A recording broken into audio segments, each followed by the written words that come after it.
Hello again, everybody. Back out here once again working on the little old tiny house. You can see I got the doors open where the sink's going to go. And down on the floor I have a sink. Let me turn you around here. Show you what I got. It's not much, but it's what I got. Okay, so this is a sink that came out of an old house trailer, and it is pretty dirty. It's been filled up with old tools and rusty nuts and bolts, and just I've already sprayed it down some, and that's after kind of cleaning a little bit. So I took the drains out of it. Here's the drains. Not exactly very nice, but I can get those new pretty cheap, I think. I don't think those are too expensive. If not, I mean, it would be possible to take a little steel wool and clean that up. Wouldn't be too bad. It's just that it has had, that one is pretty bad. It's still cleanable though. It's just that it's had old tools and stuff sitting in it. It hasn't had water ran through it in probably 10 years. But I think if I clean this up pretty good, sand it down and maybe paint it, because this old, whatever color this used to be, paint has actually got a few chips in it. I think if I sand that all down and maybe paint it, I don't know, I may just paint it black. And yeah, I'm just going to see if I can salvage this old sink. Now, one thing about it, this will barely fit between this board and that board in the back. It just barely. In fact, I think what I'm going to do is I'm going to cut the one in the back out and make it so that it just fits. Kind of, I'd sit it toward the back, and I will have to do a different type of faucet. First, I got to see if I can make this sink look like anything. I do like the fact that this is a very, see how thick that is. That is a very heavy duty, pretty well made sink. Yeah, it's got a little rust on it, but it's not horrible. And it is ceramic coated too, on the bottom and on the top. Now I'm going to see if I can't get that cleaned up some. Maybe give it a paint job and see how that looks. Alright, so got the sink painted. I think it looks decent. Probably work. I know it'll probably start chipping off, but one thing about it, it's just paint. Okay, this piece, I've already got one side cut, but as you can see, we got this block right here that sticks out. So that would go right where this is. And also the back of the sink needs to go all the way to the back of there. You can see I cut that board out right there, all the way across here. So we should be able to slide this sink up in there once I get this cut off.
Well, what happened to the sink?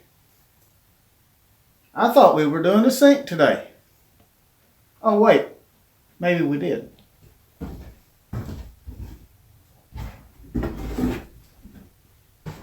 There it is. Okay, so we have an undermount sink put in here, and you'll notice, which I'm sure, well, you also notice my little bad cut here. I'll have to correct that. That was because, of course, I couldn't get my circular saw in there, and I guess my blade, that's what you get for using cheap blades. My blade flexed, and that was enough to get the one going this direction is way off. So then when I come back this way, it was off. But I'm going to work on that, and I'll fix that somehow. One thing you may notice, though, is where's the faucet going to be? Because there's not enough room back here for the faucet. And I've got an idea for that. I think it will work out. It's going to be different. Let's just put it that way. It's not going to be like a normal faucet that you see. But I did want to save this piece because that way, when I want to use this part of the countertop, you can't do that with one hand very easy with that uneven cut. Get in there. Okay. When you want to use your entire countertop, you can put that in there, and you've got the whole countertop that you can use. And when you want to use a sink, of course, pop this off and use a sink. So, I think that will work out pretty well. Something else I got done today.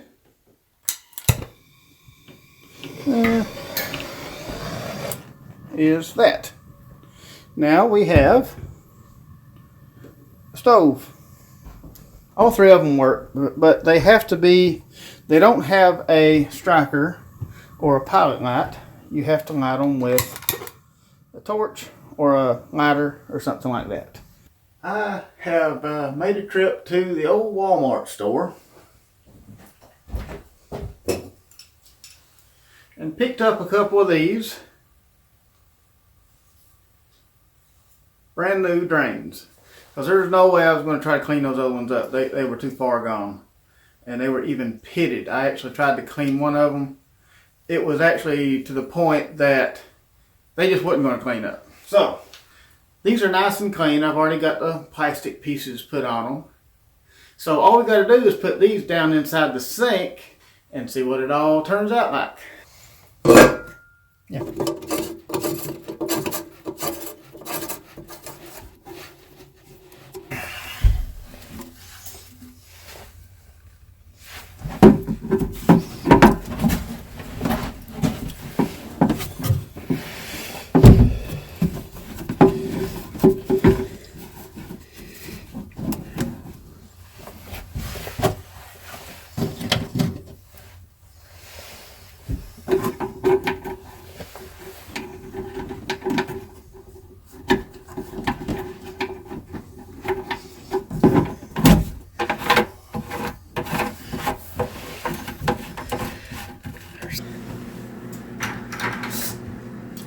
I went down to the old creek and I got us one bucket of dihydrogen monoxide, and we are going to dump this down the sink.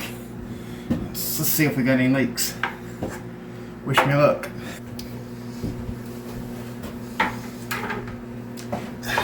I'll give a little splash here. Give a little splash there.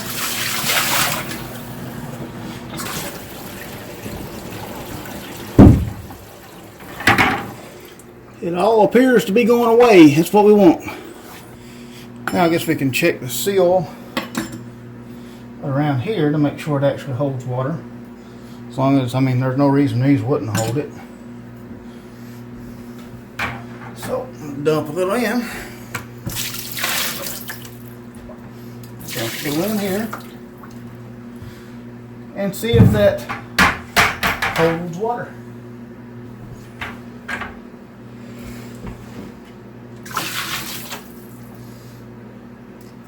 Close enough. Now we're just going to leave that sit and see if any of that comes out.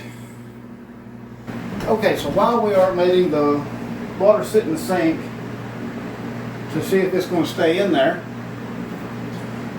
why don't we go ahead and build us another cabinet?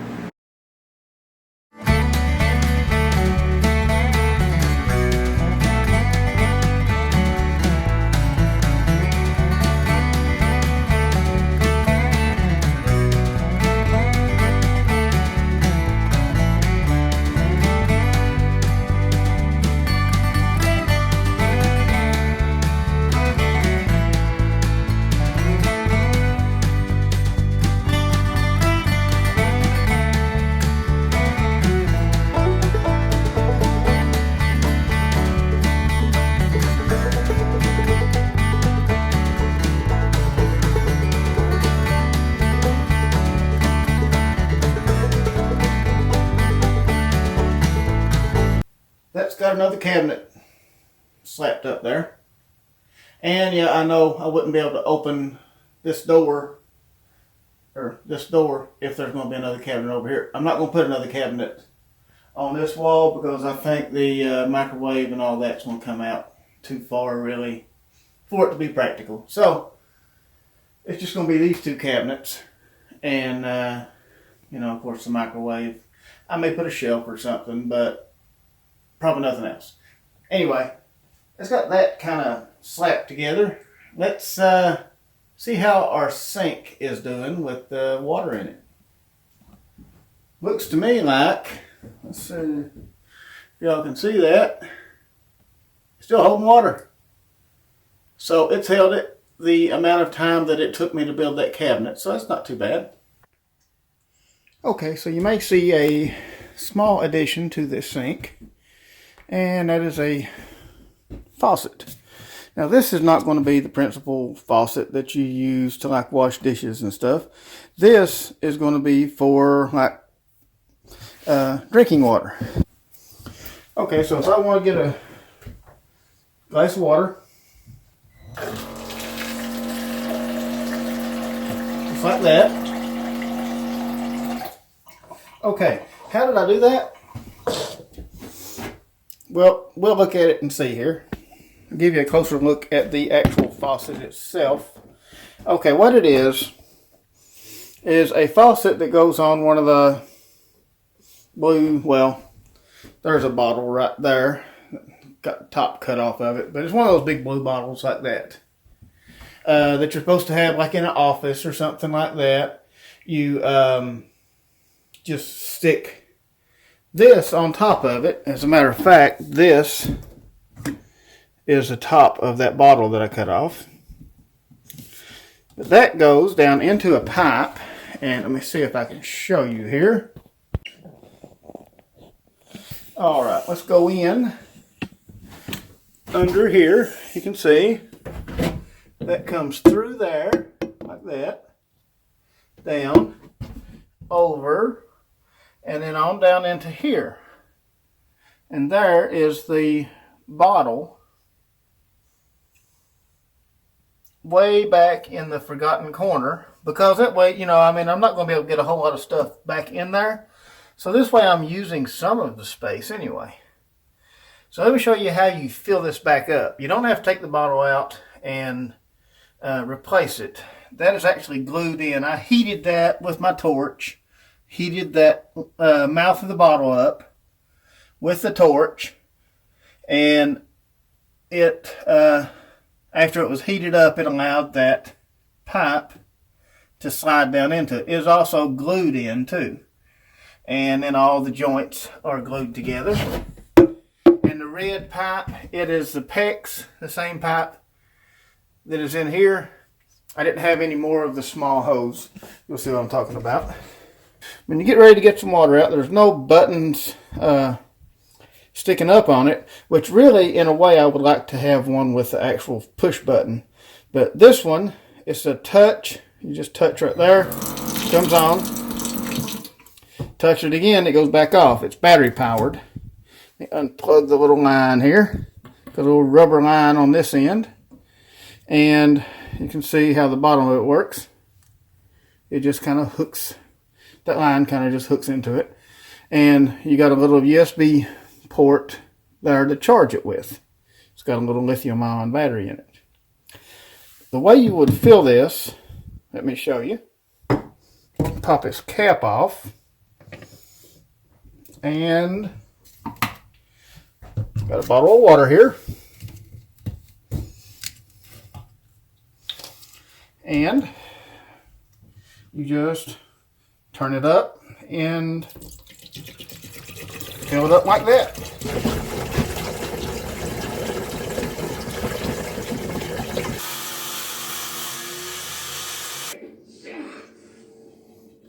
Fine. I told them to depolarize these relays across, including me. All right, well, got one of the cabinets painted. I'm actually going to probably put another coat on it. That's the first coat, and I'm going to divide it up into 2 doors. From what I've seen in the comments, and I do agree, 2 doors would be better than just one big door, because it would, I think it would look better and give you more room. Yeah, that would definitely work. And over here, I'm going to have to clean that up. Over here I did cut off with the table saw a little sliver of this and then glued it back in, and then I've got it wedged with the insert here. Got it wedged in there so that it holds pressure on it. So there we go. Got a little bit done today. I got another engagement that I've got to go take care of, but I guess that's going to be about it for this video. Appreciate everybody watching, and I'll see y'all on the next one.